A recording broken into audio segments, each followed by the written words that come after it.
Summing this all up, in this class we'll define words as the building blocks of phrases and sentences that are members in a syntactic categories such as noun, adjective, auxiliary, verb, preposition, and they are linguistic units that usually have a main stress and that are usually invisible.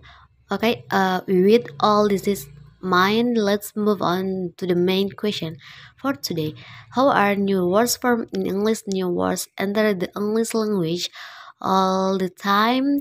And in fact, if you ask lay people, okay, what's changing about the language these days, the first thing they tell you is that there are all these new words that the young people use that I've never heard before, slang terms and whatnot.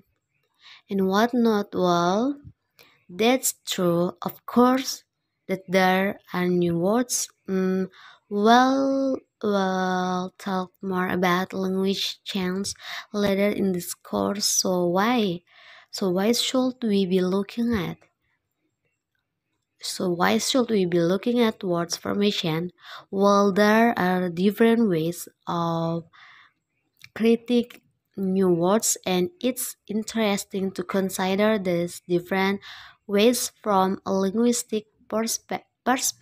So a first way to create new words is to form new words from existing words, and parts of existing words use the material that you already have and combine it in new ways. The second strategy would be to borrow words from another language into your own language. Is not really borrowing because the original language still has that word. It's more like word sharing or word copying, if you like, right? And then a third strategy would be that new words can be made up from scratch. You can just think of the sounds that exist in your language and combine them in a new way and up with a new word, right?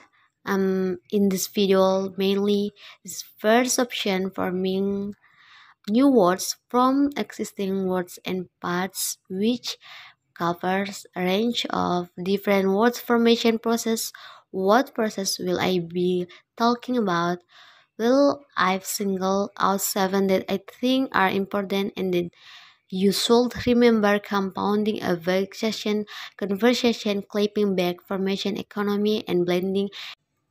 First of all, if you stumble upon the term lexical, it refers to derivation, whereas grammatical refers to inflection. Derivation is a process which forms new lexems, inflections.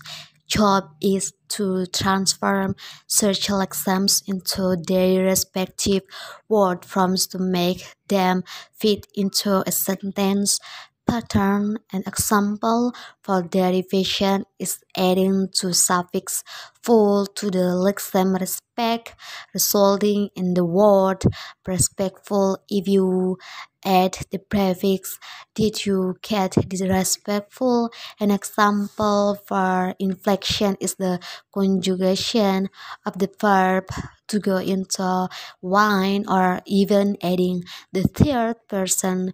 So forming the third person is forming gas.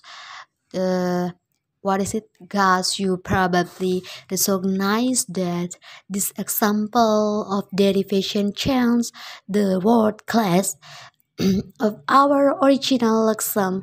It has changed from a noun into an adjective. Such things cannot occur with inflection, as it merely produces the word forms of a lexem, and these are all fixed. Now, what you should know about inflection in English: the English language has no more than 9 inflectional endings. These are the plural as the third person, as the genitive, as the ending, the superlative ending, as the progressive in the simple past morpheme, which here stands for all irregular forms, as will the past participle morphemes and the adverbial. Lee remembered that these are morphemes, so they all have different elements as well. And finally, what we can use for derivation, and that would be all sorts of affixes like the innumerable listful, even which in this case forms terrains and combining forms like telepodology, crab, as well as any and other existing lexem. This should suffice for a note let understanding. What is it? Understanding. The different word formation process help us correctly understand creation of the English vocabulary. I hope this discussion, I hope this video can be, what is it?